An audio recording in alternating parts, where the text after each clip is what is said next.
Assalamualaikum warahmatullahi wabarakatuh. Bunda semuanya, semoga senantiasa diberikan kesehatan dan kelimpahan serta dijauhkan dari segala keburukan. Amin. Jangan lupa like, subscribe, dan komen.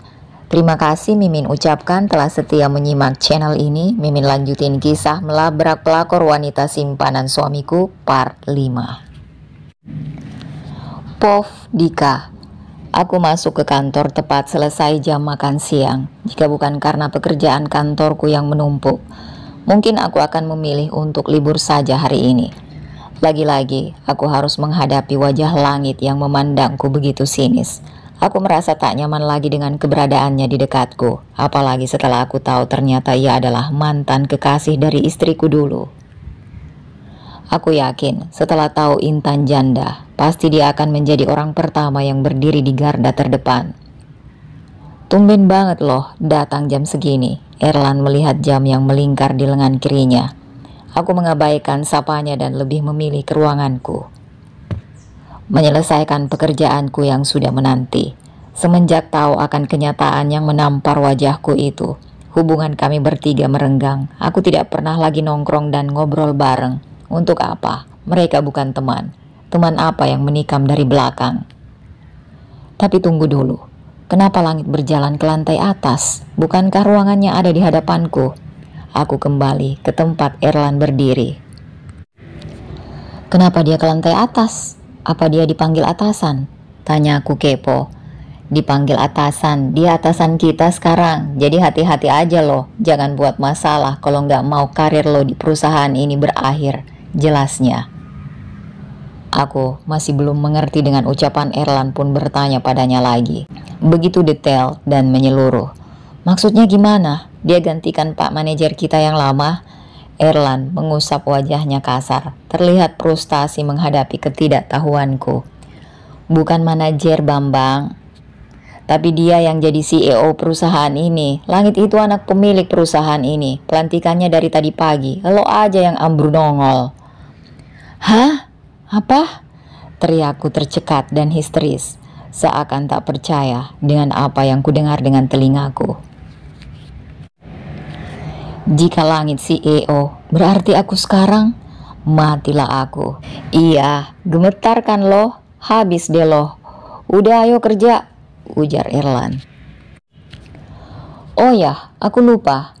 Dengar-dengar nih, langit ingin mengejar cinta lama. Aku rasa lo perlu memberikan selamat padanya. Lanjutnya membuat rahangku mengeras. Erlan kembali ke mejanya, meninggalkan aku yang terpaku sendiri.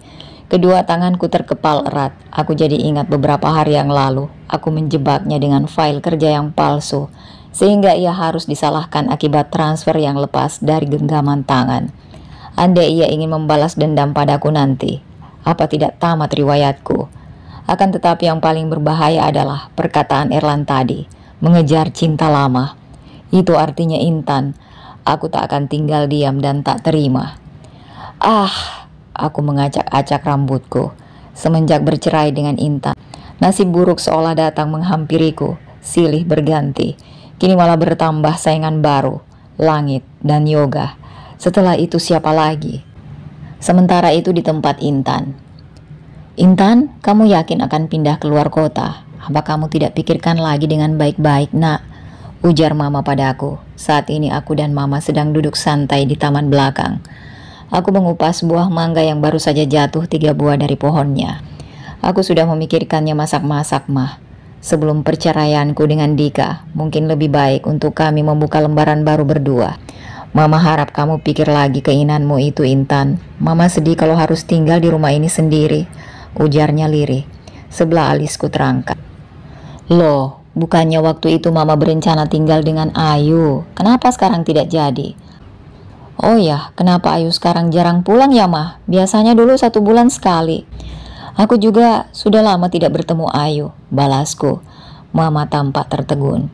Sikapnya pun tampak gelisah dan salah tingkah. Mama kenapa? Apa ada yang tidak Intan ketahui? Tidak ada apa-apa. Ayu bilang sama mama kalau akhir-akhir ini dia sibuk. Mungkin bulan depan dia pulang ke rumah. Kamu tahu sendirilah Intan. Perjalanan dari Balikpapan ke sini itu kan cukup jauh, memainkan waktu yang panjang. dan ongkos yang tidak sedikit. Mama berbicara sambil sedikit tersenyum canggung, sambil tangannya saling meremas. Bola matanya tak fokus dalam satu titik dan tampak sedikit menghindari tatapan mataku. Balikpapan? Loh, bukannya Ayu di Bandung kan? Apa dia sudah pindah tugas? Tanya aku menyelidik. Mama lupa, Mama ada janji sama teman Mama. Mama ke kamar dulu ya nak, pamitnya menghindar dariku. Ia langsung bangkit dari duduk dan pergi meninggalkan aku yang menatapnya curiga. Semakin kesini sikap Mama semakin aneh, membuat hatiku tak henti-henti bertanya, seperti pencuri yang takut ketangkap basah. Sebenarnya aku tak peduli lagi jika memang benar Ayu adalah Sukma. Toh, aku juga tidak akan kembali lagi pada Mas Dika. Hanya saja jika benar begitu adanya, ada rasa yang tak enak di dalam hati ini. Mama sejak dulu memang bersikap baik pada aku, walau sedikit matre dan hobi menghambur-hamburkan uang papa. Namun Mama tak pernah bersikap kejam padaku, seperti ibu tiri yang ada di dalam dongeng 1001 malam. Hanya saja ia selalu membanggakan putri kesayangannya itu, hingga tanpa sadar menyakiti perasaanku. Aku ingin mengabaikannya, namun rasa ingin tahu ini bergejolak. Apapun hasil, setidaknya aku tak harus menjadi orang bodoh yang tak tahu apa-apa. Hingga pada akhirnya, disinilah aku, di balik kemudi mobil, membuntuti Mama dari belakang. Aku atur jarak mobilku dengan mobil yang dikendarai Mama, supaya tak terlalu rapat hingga membuat ia curiga. Ternyata, membuntuti Mama tak sesulit membuntuti Mas Dika. Wanita parubaya ini ternyata tak terlalu berhati-hati. Apa mungkin karena ia tak menyangka aku akan melakukan hal ini padanya? Perjalanan 1 jam jarak yang cukup jauh. Akhirnya aku memasuki sebuah kompleks perumahan yang cukup elit. Bagian depan kompleks terdapat satpam yang mengawasi. Aku cukup sulit untuk memasuki perumahan itu. Banyak pertanyaan yang dilontarkan satpam itu padaku. Di persimpangan jalan aku berhenti. Bingung, harus memilih kanan atau kiri. Sekarang harus kemana? Masa aku harus muter-muter gak jelas di dalam kompleks ini? Semua ini gara-gara satpam itu, gerutuku. Dengan kemantapan hati, aku pun melajukan mobil ke arah kiri. Naasnya, setelah berjalan sekitar 200 meter, aku dihadapkan lagi ke sebuah simpang 4. Kenapa perumahan ini banyak banget simpangannya sih? Sudahlah, daripada pusing lurus saja, jawabku seorang diri. Lagi-lagi aku bertemu simpang 3. Aku belok kiri lagi, berdasarkan instingku saja. Benar salah aku juga tak tahu, gara-gara dicekat satpam tadi aku jadi kehilangan jejak. Namun, mau pulang tanggung sudah sampai di sini. Sepanjang jalan tadi, aku melihat rumah-rumah mewah yang berjejer rapi itu tampak sepi. Seolah tak berpenghuni, namun tertata rapi. Taman-taman di depannya pun terawat. Komplek ini tampak asri dan bersih. Entah kenapa aku juga naksir memiliki satu unit hunian di sini. Setelah melaju cukup jauh, akhirnya aku berhenti di depan sebuah rumah bercat putih. Bukan karena rumah cat putih itu yang jadi fokusku, tapi 2 rumah yang sudah aku lewati. Rumah yang bercat warna hijau. Mataku menangkap keberadaan mobil putih yang tersembunyi di balik pagar. Bagian depannya ada kolam hias kecil dihiasi ornamen air mancur dari bebatuan. Sungguh sangat mewah. Aku tak menyangka Ayu tinggal di rumah semewah ini. Karena penasaran, aku mengambil ponselku yang ada di dalam tas. Aku find out in Google tentang perumahan elit. Mataku terbelalak. Harga perumahan ini cukup fantastik. Harganya hampir 2,4 miliar. Hebat banget Mas Dika bisa membelikan rumah ini untuk Ayu. Tapi tunggu dulu. Apa benar Sukma itu Ayu? Kenapa sampai di sini aku ragu ya? Dengan keberanian diri yang aku kumpulkan setengah mati, aku pun keluar dari mobil dan melangkah ke pintu gerbang rumah. Memencet bel, tak mungkin pula aku memanjat pintu pagar setinggi ini hanya untuk menyelinap ke dalam, bukan? Tanganku memencet bel berulang kali. Ceklek, pintu terbuka lebar. "Halo Mama," sapaku manis. "Intan, bagaimana kamu bisa sampai di sini?" Tanya Mama kaget dan seakan tidak percaya. Wajahnya tampak cemas. Memangnya apa yang ia takutkan? "Siapa tamu yang datang, Mah?" seru sebuah suara dari dalam. Aku hafal betul suara itu. Suara wanita yang dulu pernah besar denganku. Langkah kakinya terdengar mendekat. "Mbak Intan, "Ayu, kamu," ujar kami berdua secara bersamaan karena terkejut. Aku menatap Ayu dari atas hingga bawah. Tubuh kecil bersih dan sedikit berisi. Kulitnya tidak putih dan tidak pula hitam, lebih kepada kuning gading. Wajah manis dengan rambut panjang bergelombang. Mataku terhenti pada perutnya yang sedikit menyembul di balik dress yang ia gunakan. "Ayu, kamu hamil? Dan ini?" Untuk sesaat aku terdiam. Aku melihat Ayu dan Mama secara bergantian. Aku benar-benar tak mengerti. Ayu hamil, dan kenapa Mama menyembunyikan dariku jika Ayu sudah menikah? Lalu, anak kecil yang aku dengar saat itu anak siapa? Seketika kepalaku keliengan dengan rasa pusing yang mendera. Aku hampir saja terjatuh jika tidak Mama menahan tubuhku. Jika yang di hadapanku ini adalah Ayu yang sebenarnya, lalu Sukma siapa? Bertahun-tahun tak bertemu dengannya membuatku semakin bingung dengan semua ini. Kenapa Ayu ada dua? Hanya bedanya satu putih dan satu lagi tidak. Kenapa Mama menyembunyikan semua ini dariku? Kenapa, Mah? Apa aku sebegitu asingnya di hati Mama? Ucapku begitu lirih. Tubuhku yang duduk di atas sofa seakan terasa lemas mendengar cerita yang Ayu utarakan sekilas padaku. Rumah besar ini seakan menjadi panas. Mama malu padamu, Intan. Sejak dulu Mama membandingkan kamu dengan Ayu. Mama selalu mengatakan Ayu akan selalu bernasib baik dan menang darimu. Namun nyatanya apa saat ini? Ia hanyalah wanita yang hamil tanpa suami. Malangnya nasib putriku.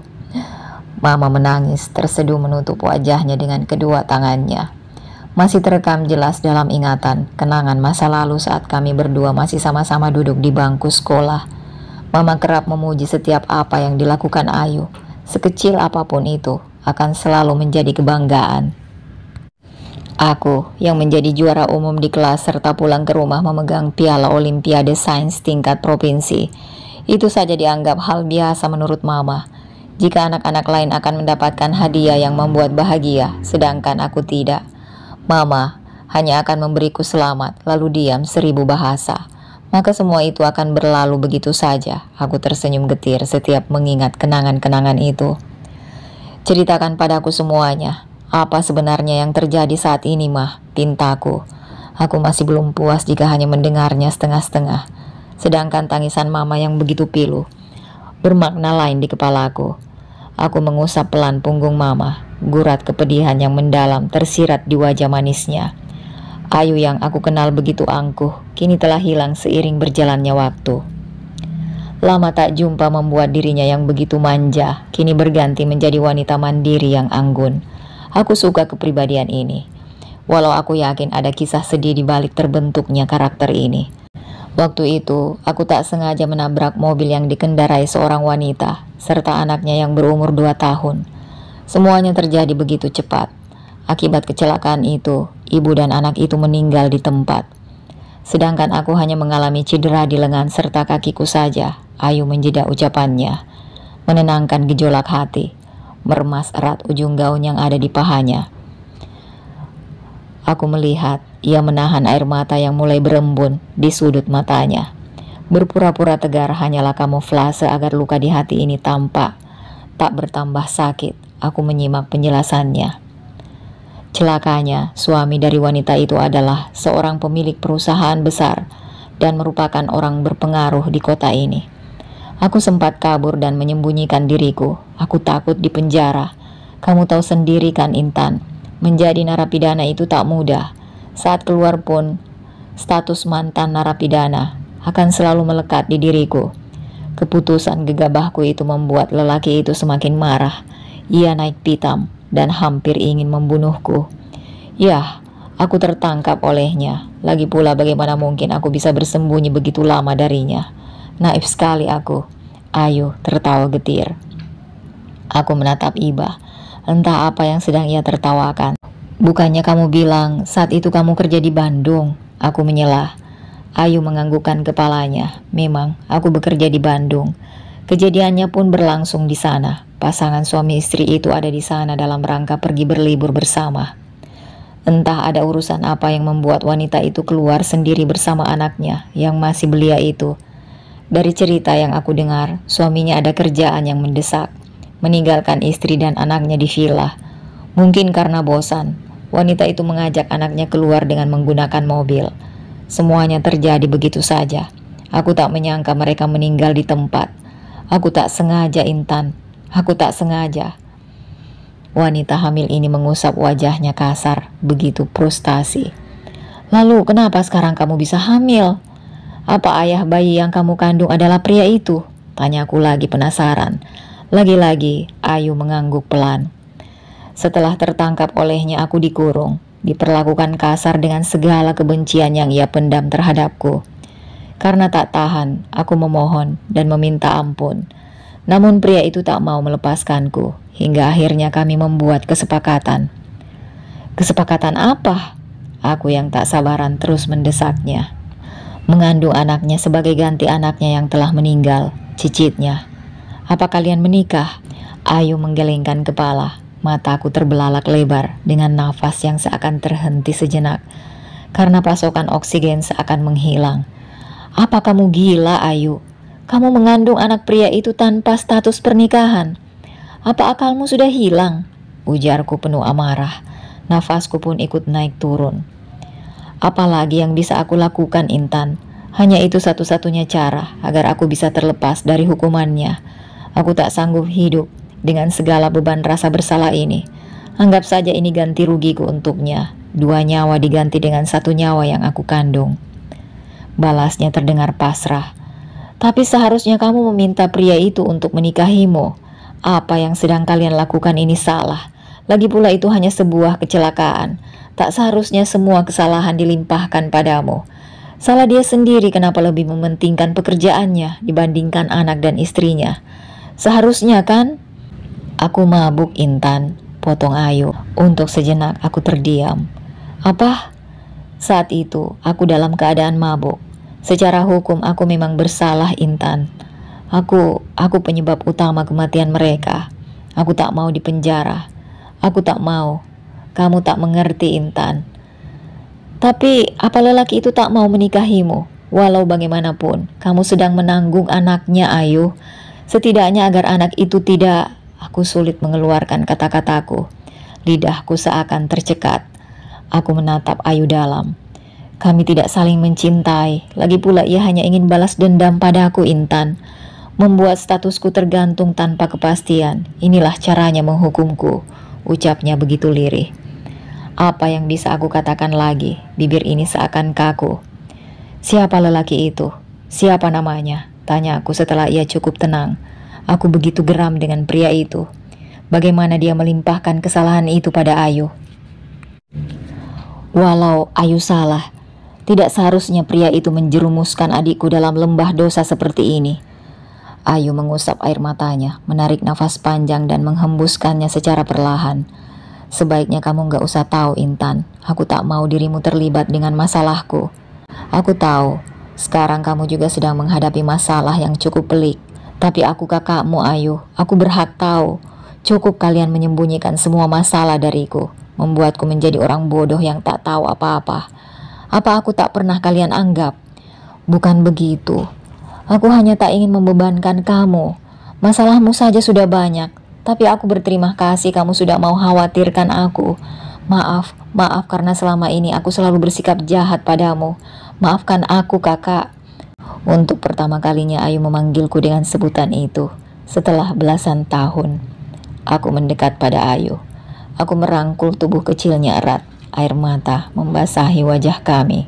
Tangan mama membelai kepalaku dan berpikir hanya hidupku saja yang rumit. Ternyata kami menjalani penderitaan yang sama. Hanya berbeda alur ceritanya saja. Sepanjang perjalanan pulang ke rumah, hatiku terus gelisah.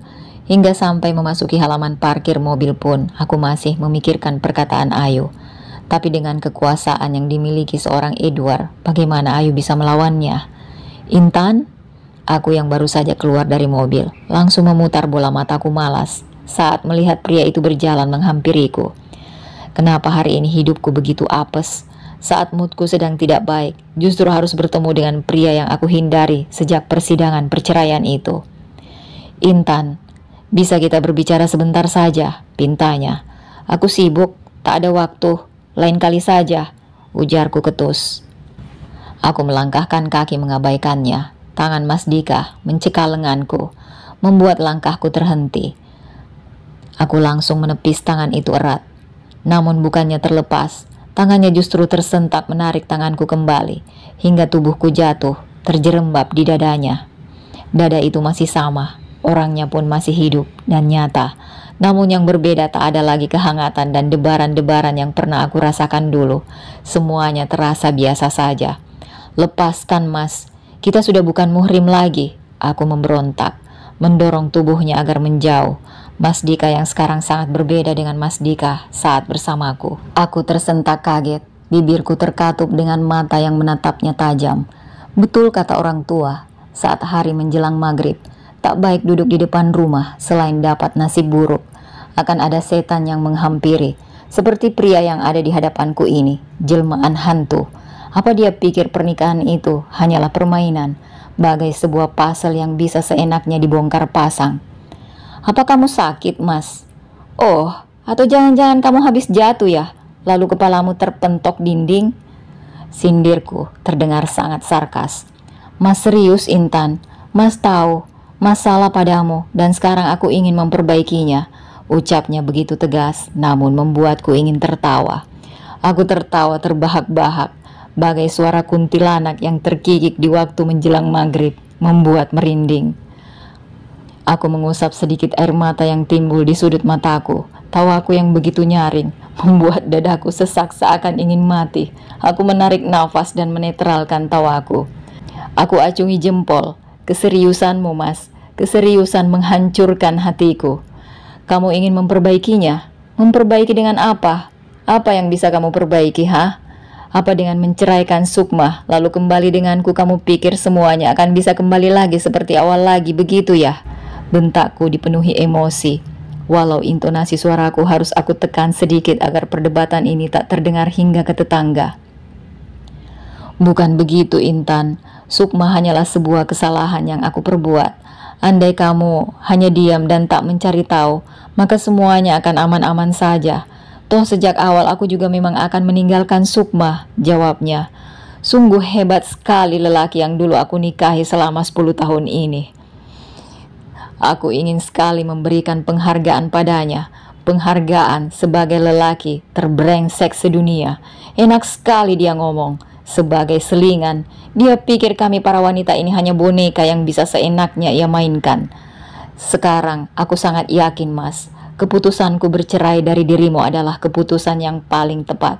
Kamu bukan hanya lelaki yang egois, tapi juga menjijikkan, Mas. Sungutku. Adakah yang dapat memberitahu aku apa yang sebaiknya aku lakukan pada pria di hadapanku ini? Mencekiknya atau memutilasinya, lalu membuang jasadnya ke pinggir kali? Andai membunuh orang itu tidak dihukum, mungkin sudah aku lakukan saat ini juga, karena saking kesalnya. 15 menitmu sudah berakhir, Mas. Sekarang pergilah. Aku beranjak dari dudukku. Melihat wajahnya saja sudah membuat aku hipertensi. Apalagi melanjutkan perbincangan yang tak berfaedah sama sekali ini. "Tunggu, Intan." Lagi-lagi Mas Dika menahan lenganku. Aku menepisnya. "Lepaskan aku, Mas. Aku rasa tak ada lagi yang perlu dibicarakan. Sekarang pergilah." Jari tanganku menunjuk ke arah pagar, mengusir dia untuk segera pergi dari rumahku ini. Mas Dika tersentak kaget. Untuk pertama kalinya aku bersikap kasar padanya seperti ini. Namun pria bebal ini tak dapat lagi diperlakukan dengan lemah lembut. "Kamu mengusirku, Intan?" "Oh, aku tahu. Pasti karena sekarang kamu merasa dirimu semakin cantik. Makanya kamu menolakku. Apa karena langit dan pengacara dudamu itu sekarang sedang mengejar-ngejar kamu?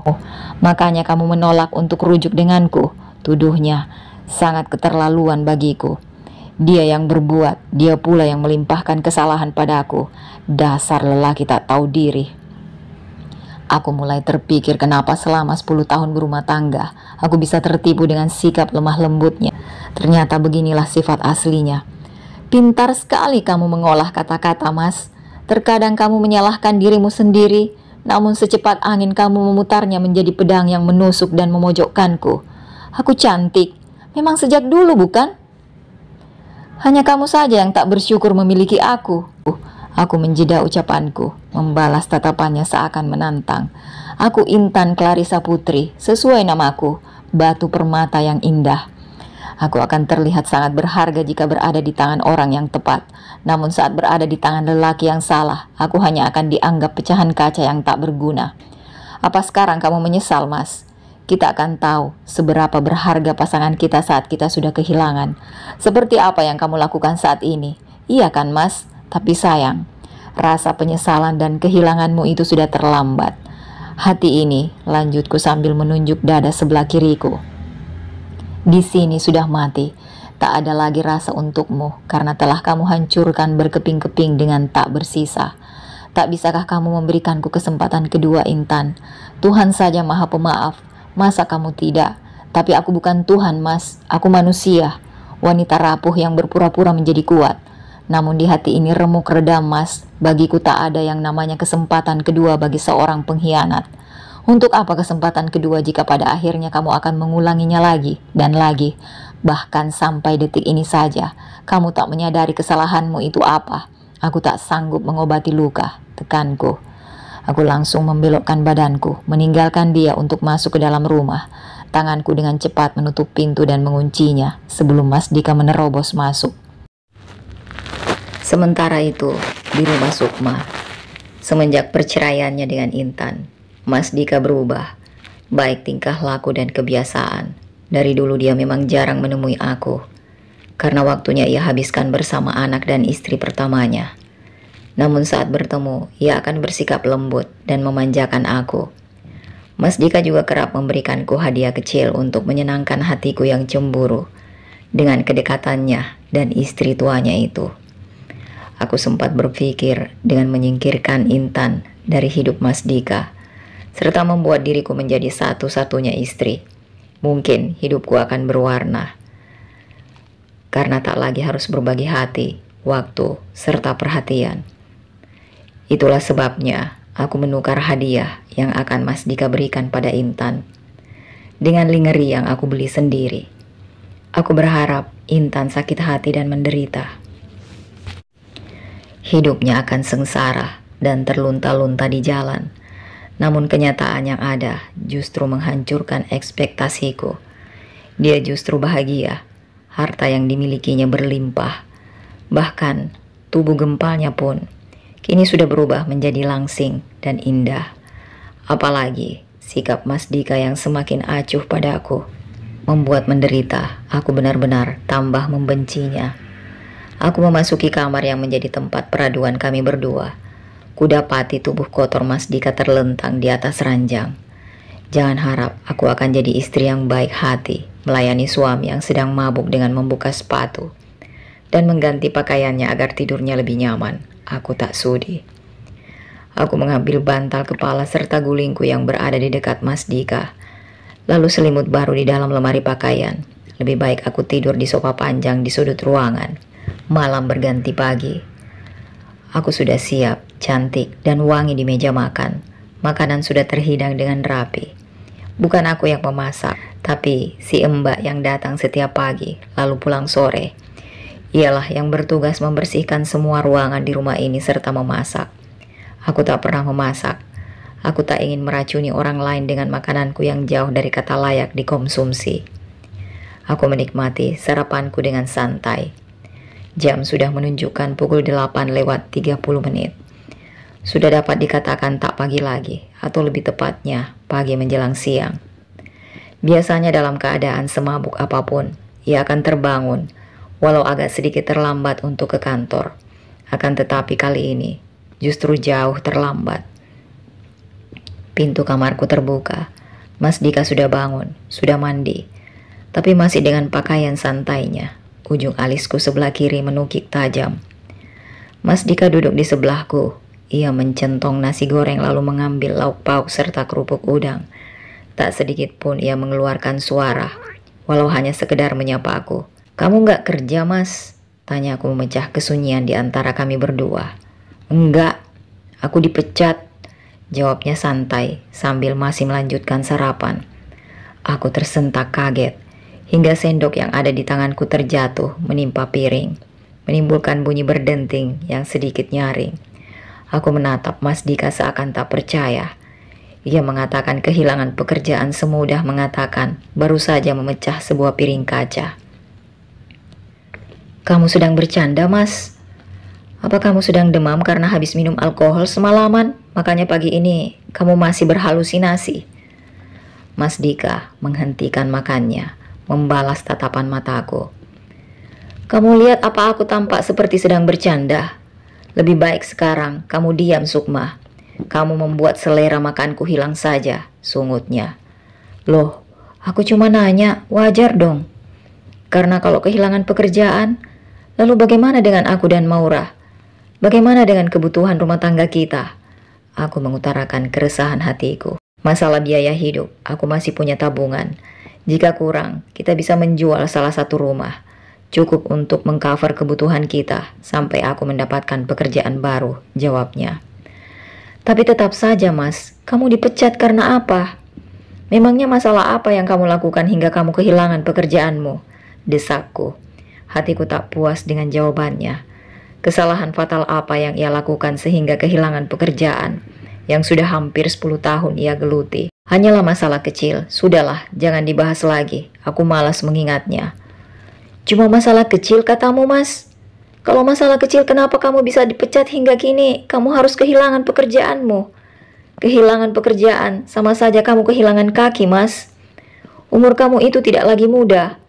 Di luaran sana banyak anak muda yang masih sehat dan kemampuannya juga bagus. Kamu akan kalah karena perusahaan pasti akan lebih memilih pekerja baru yang masih produktif dan mau digaji kecil.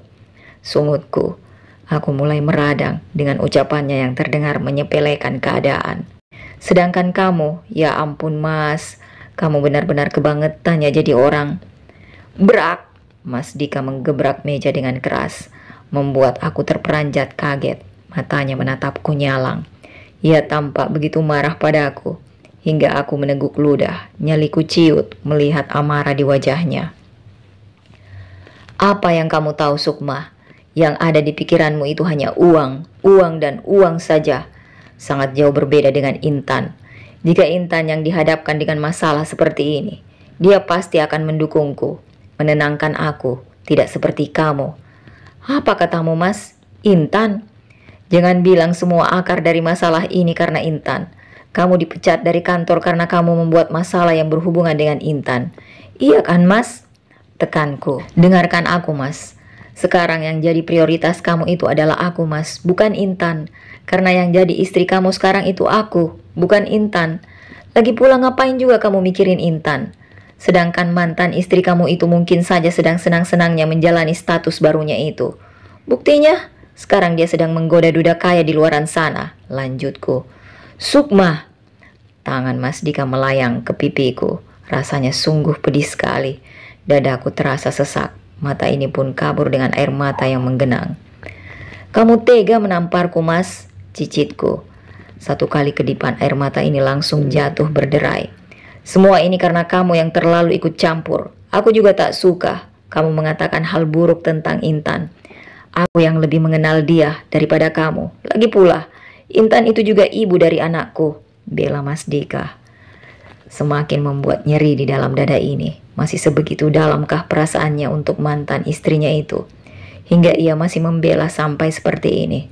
Sudahlah, kamu membuatku tambah pusing saja. Hilang sudah selera makanku kamu buat. Mas Dika mendorong kursinya ke belakang dengan kasar, hingga kursi itu jatuh terbah ke lantai. Lalu berdiri meninggalkan aku seorang diri sambil menggerutu. Pagi-pagi begini, sudah terjadi perdebatan sengit di antara kami. Semua itu karena Intan.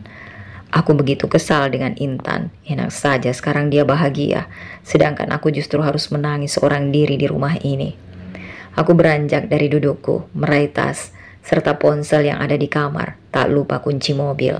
Aku mengendarai mobilku begitu cepat, melaju ke arah rumah Intan. Setelah perjalanan yang cukup jauh, akhirnya aku tiba di depan rumah besar yang memiliki halaman yang cukup luas.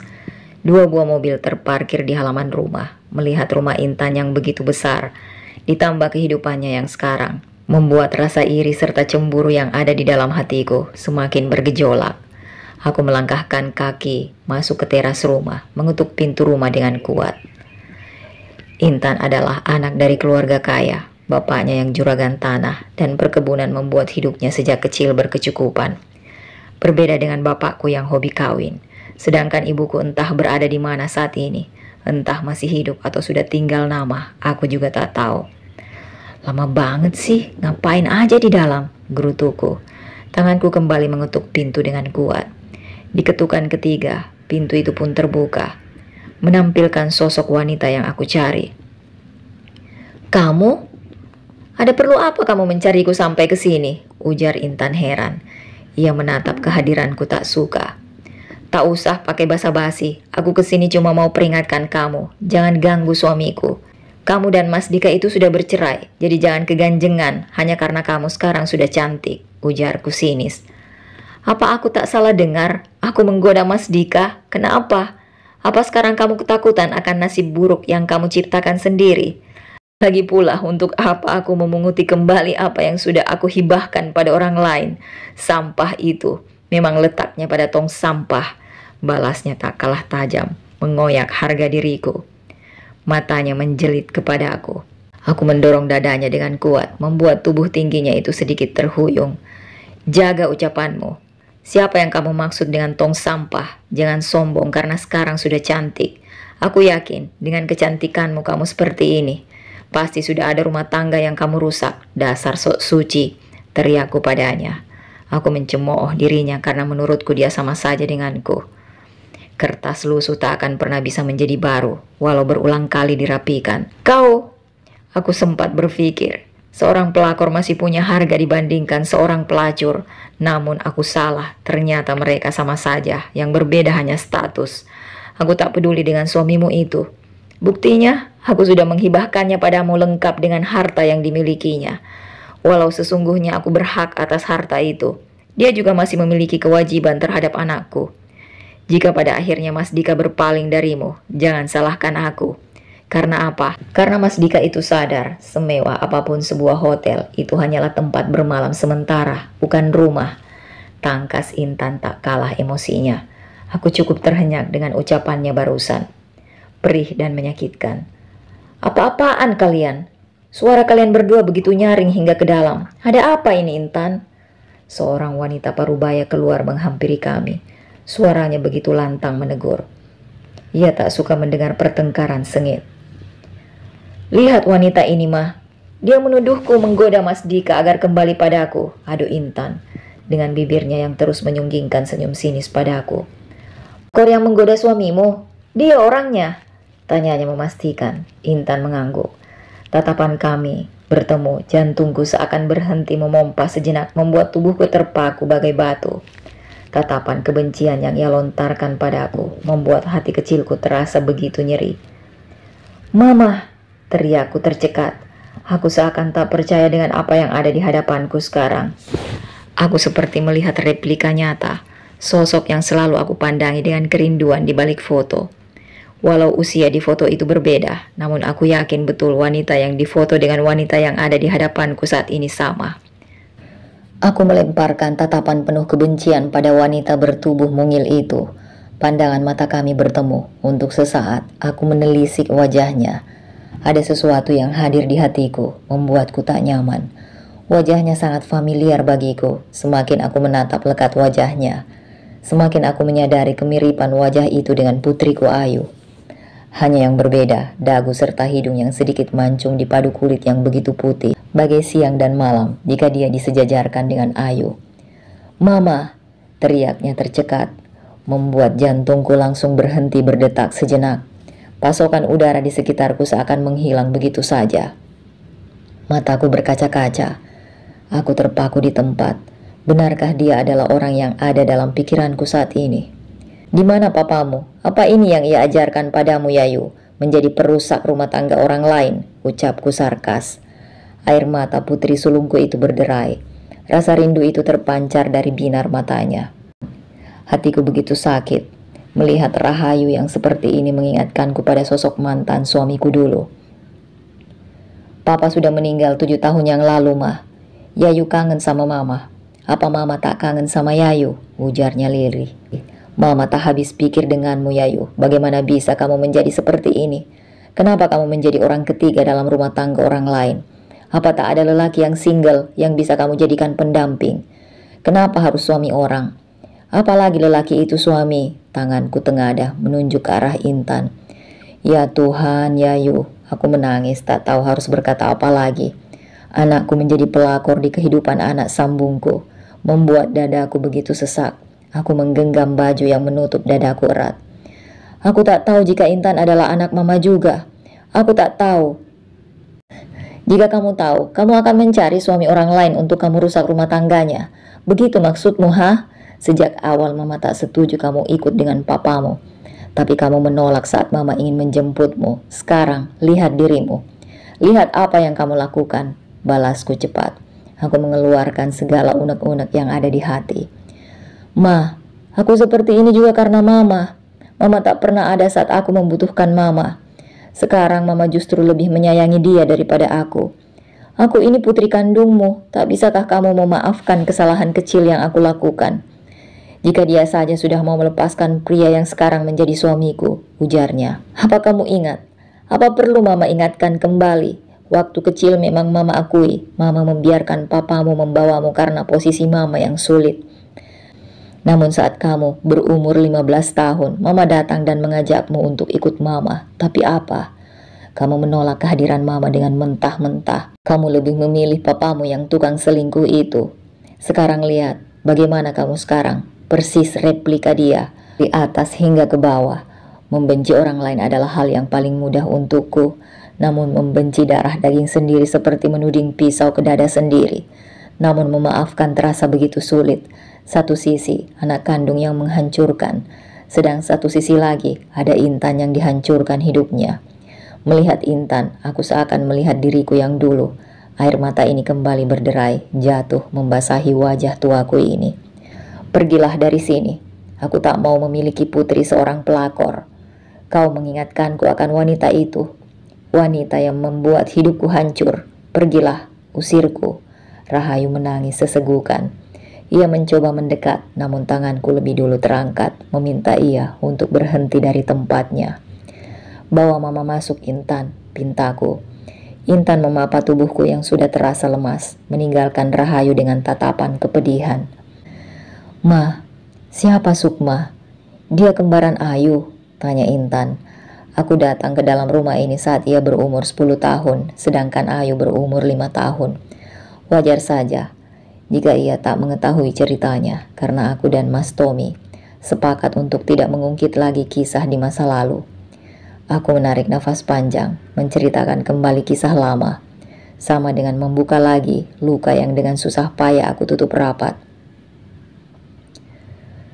Mama terlahir dari keluarga yang berada, Intan. Hidup bahagia tanpa adanya sedikit pun kekurangan kasih sayang. Hingga mama berumur 22 tahun, mama menikah dengan seorang pria yang begitu mama cintai. Pria yang menjanjikan kehidupan bahagia. Hanya kami berdua serta anak-anak kami nanti. Mama yang masih muda dan begitu naif akhirnya percaya pernikahan itu terjadi.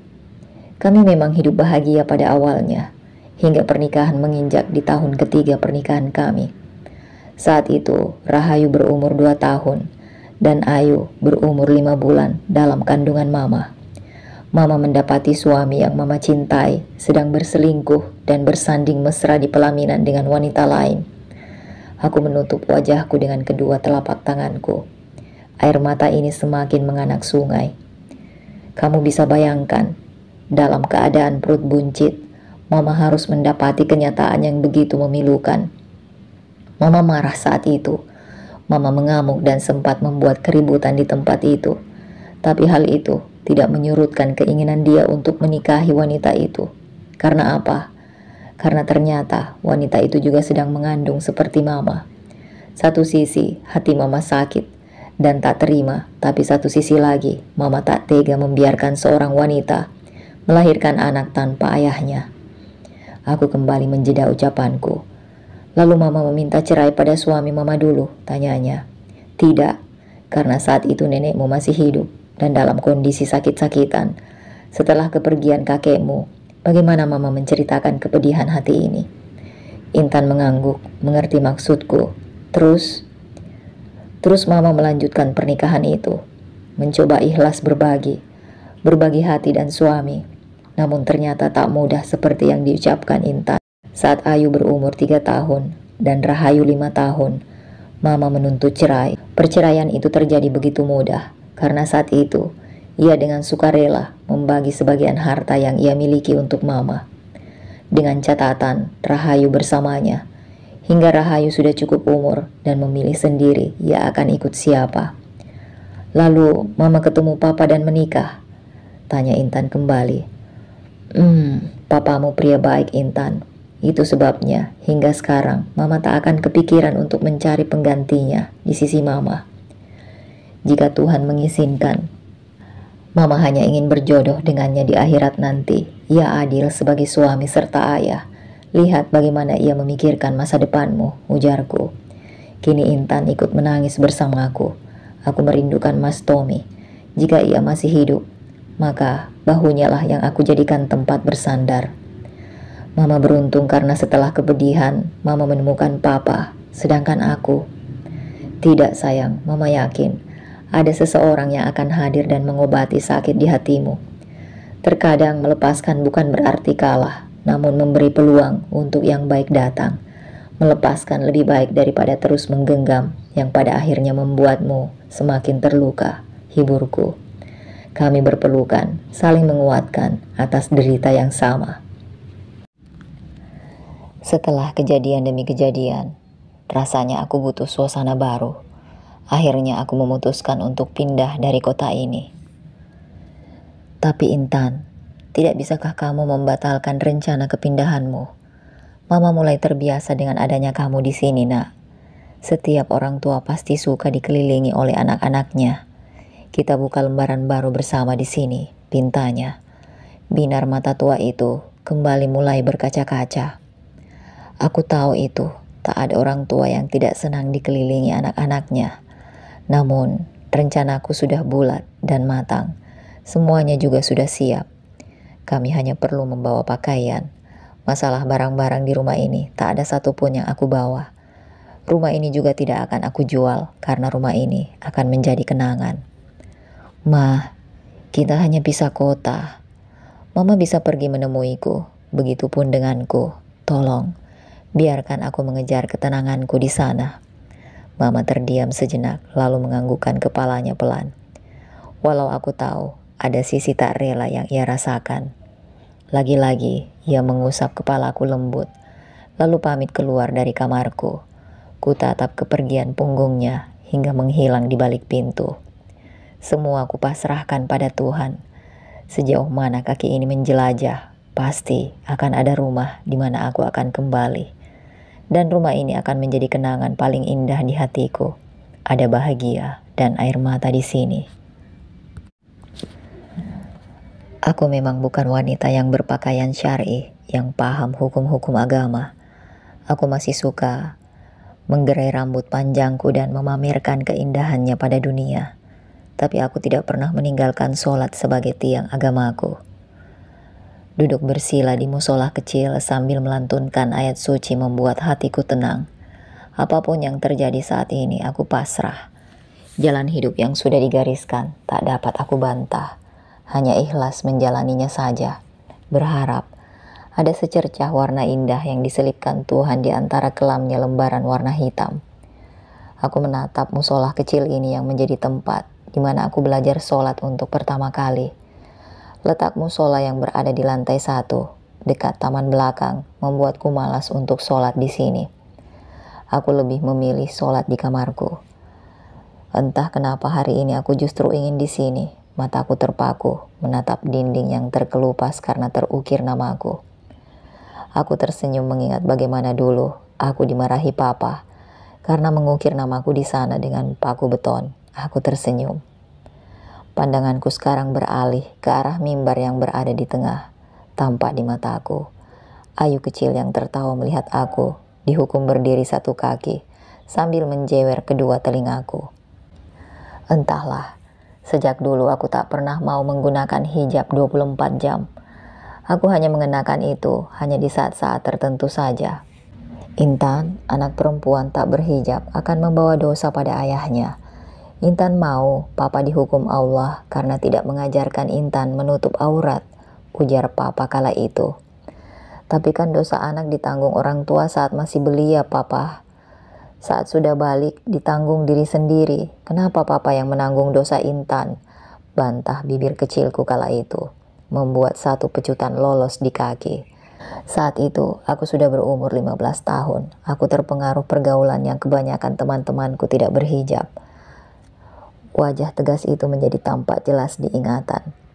Aku juga ingat bagaimana papa memujiku dengan bangga saat aku bisa melantunkan sebuah surat dengan ilmu tajwid yang sempurna.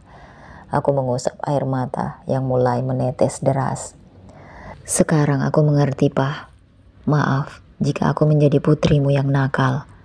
Mulai sekarang aku janji, aku akan menjadi putri yang papa inginkan, ujarku di dalam hati.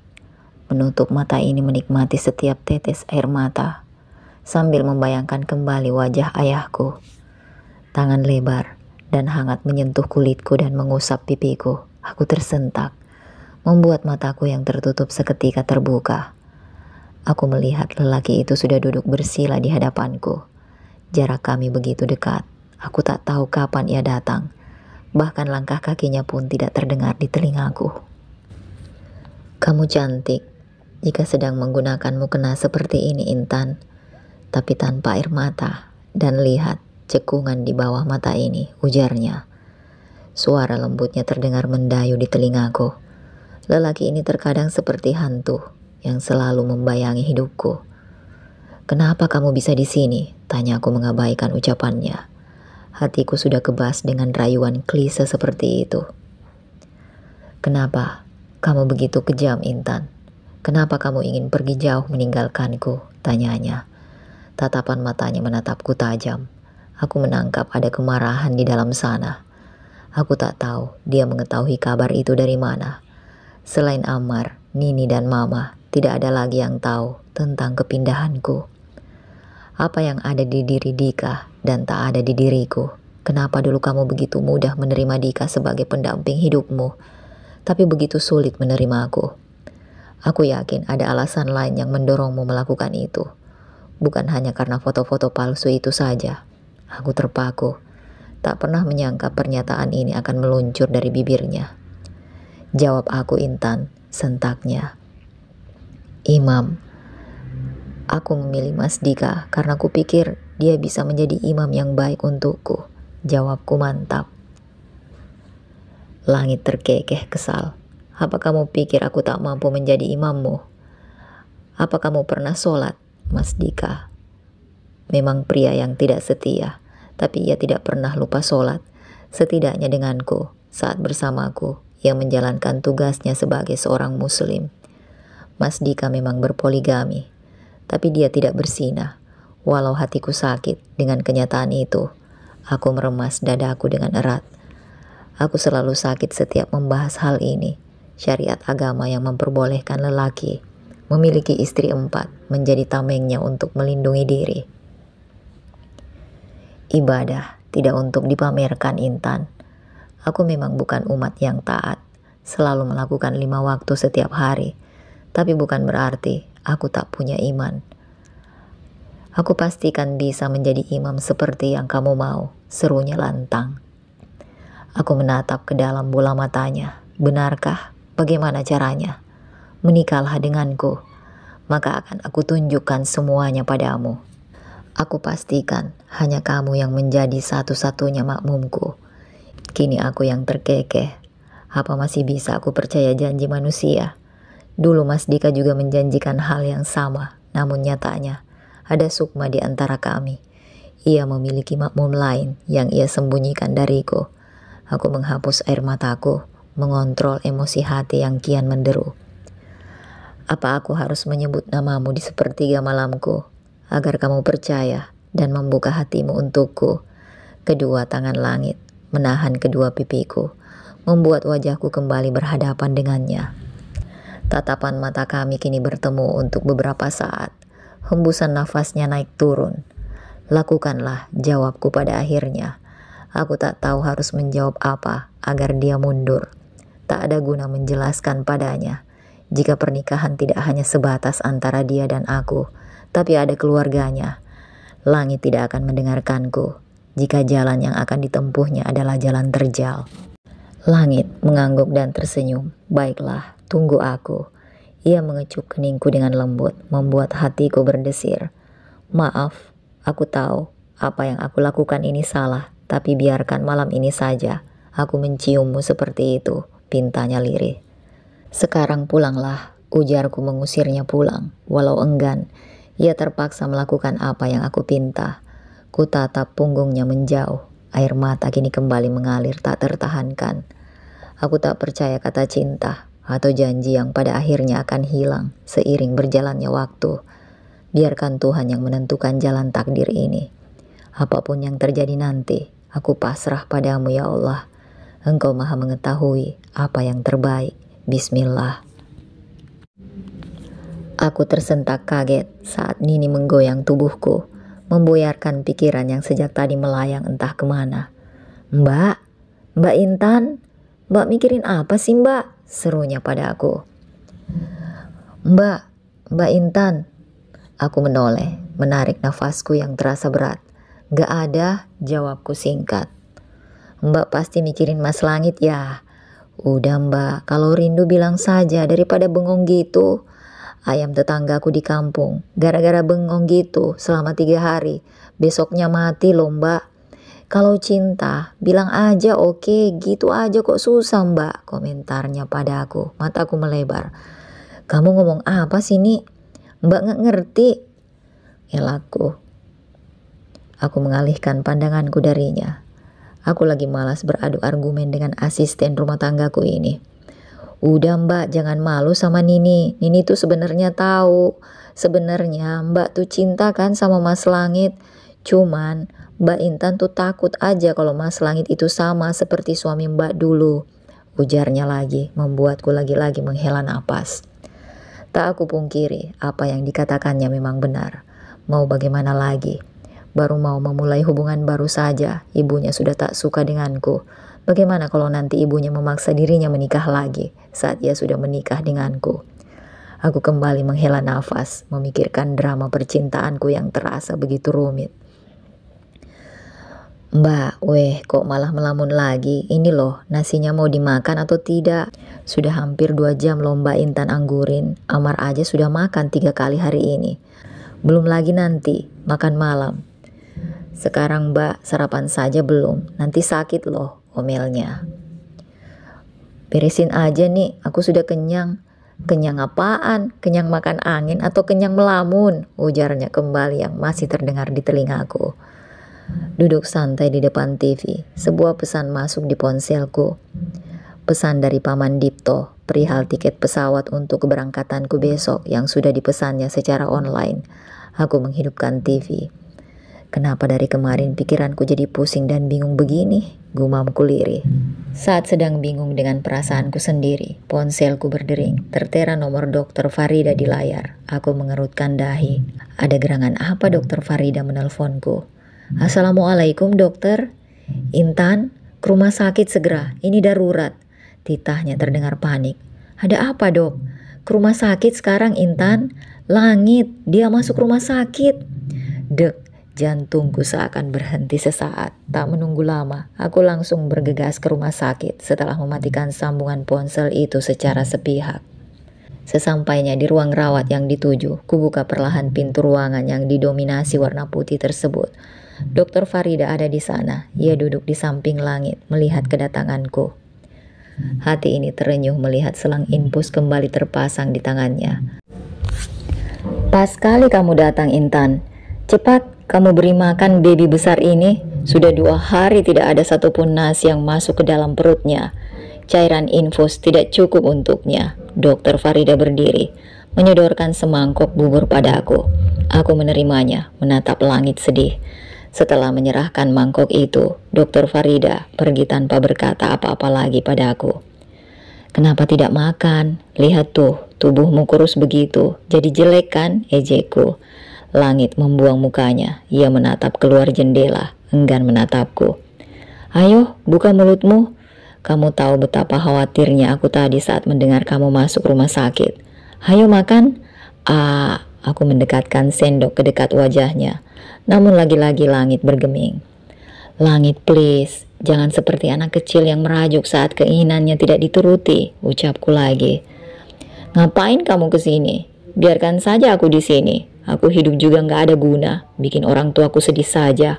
Umur sudah 34 tahun, jangankan anak, jodoh saja nggak punya, gerutunya. Entah kenapa aku justru tersenyum melihatnya yang seperti ini. Tanpa sadar aku mencium pipinya lembut. Langit langsung menoleh. Hentikan drama kekanak-kanakan ini. Aku tahu kali ini kamu pura-pura sakit lagi kan? Mana ada orang sakit infusnya hanya tertempel di lengan, ujarku sambil tersenyum. Aku sudah habis akal menghadapimu, Intan, ujarnya lirih. Ayo menikah, ucapku membuatnya tersedak, menatap mataku seakan tak percaya. Ayo menikah. Iya, ayo kita menikah. Apa kamu mau menikah denganku, menjadi imamku, ayah dari anak-anakku? Apa kamu sedang melamarku, Intan? Apa ini gak kebalik? Langit tersenyum. Binar matanya bahagia. Anggap saja emansipasi wanita. Lagi pula, aku sudah memikirkan semuanya. Maafkan aku yang keras kepala dan egois. Aku menyayangimu, ujarku kembali mengecup pipinya. Namun, Langit justru menahan kepalaku dan mencium bibirku dengan lembut. Aku juga mencintaimu, gumamnya di sela-sela tautan bibir kami. Ciuman yang awalnya hanya ciuman biasa membuat pria itu justru meminta lebih. Aku menahan tubuhnya, membuat kepalaku kembali, namun lelaki itu justru menekan kepalaku lebih dalam. Hingga bunyi derit pintu menyadarkan kami, dan Langit melepaskan tautan bibirnya dari bibirku. Lagi-lagi aku dibuat tercengang dengan ide gila pria ini. Setelah aku menyetujui untuk menikah dengannya, pernikahan kami digelar dalam waktu 3 hari. Terdengar sangat tiba-tiba memang, namun semuanya tampak siap, seolah sudah dipersiapkan sebelumnya. Hanya tinggal mulutku berkata iya, maka semuanya terlaksana bagai sulap. Kamu cantik sekali, nak, puji mama padaku. Aku menatap dan tersenyum padanya dari balik pantulan cermin. Aku genggam erat tangannya yang memegang pundakku. Ini memang pernikahan keduaku, tapi gugupnya hampir sama dengan pernikahanku dulu, bahkan lebih kentara lagi.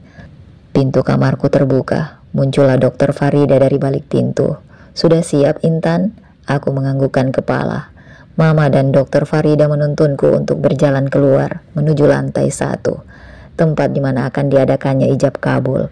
Aku tak menyangka hari ini akan datang juga. Aku menatap Langit yang terpaku, menatap kehadiranku. Di sebelahnya ada Bu Dahlia dan juga Amar putraku. Walau wajahnya masih dingin padaku, tapi aku tak melihat penolakan di matanya saat aku dan Langit menemuinya dan mengutarakan rencana pernikahan kami. Ayu tak bisa datang pada acara pernikahanku karena wanita itu baru saja melahirkan putranya yang tampan. Namun ia mengirimkan sebuah kado yang cukup besar. Aku tak tahu isinya apa karena aku belum membukanya. Hubungan kami mulai berangsur membaik. Kini aku duduk di samping Langit, mendengarkan ia mengucap ijab kabul itu secara jelas dan lantang. Hingga kata sah dari para saksi dan Pak Penghulu membuat darahku berdesir. Ada rasa lega di hati ini, juga ada rasa haru dan khawatir. Namun aku tetap berdoa, semoga ini akan menjadi pernikahan terakhir untukku. Gimana kisahnya, Bunda? Setiap kita pasti punya cerita, bukan? Membangun rumah tangga nggak cukup hanya bilang cinta aja. Kedua insan harus punya keteguhan untuk melalui aral yang melintang. Dan gak ada yang sempurna. Gak semua wanita yang ditinggalkan suami punya harta sekaligus cantik seperti dalam cerita ini. Namun sepanjang yang Mimin temui, emak-emak yang memutuskan untuk menjanda, mereka lebih stabil secara emosional. Meskipun ada anak yang mereka nafkahi, namun justru jadi Wonder Woman dan lebih sukses daripada mantannya. So, di balik kesuksesan emak-emak ada mantan yang menyesal. Sampai ketemu di cerita berikutnya, bunda-bunda cantik. See ya!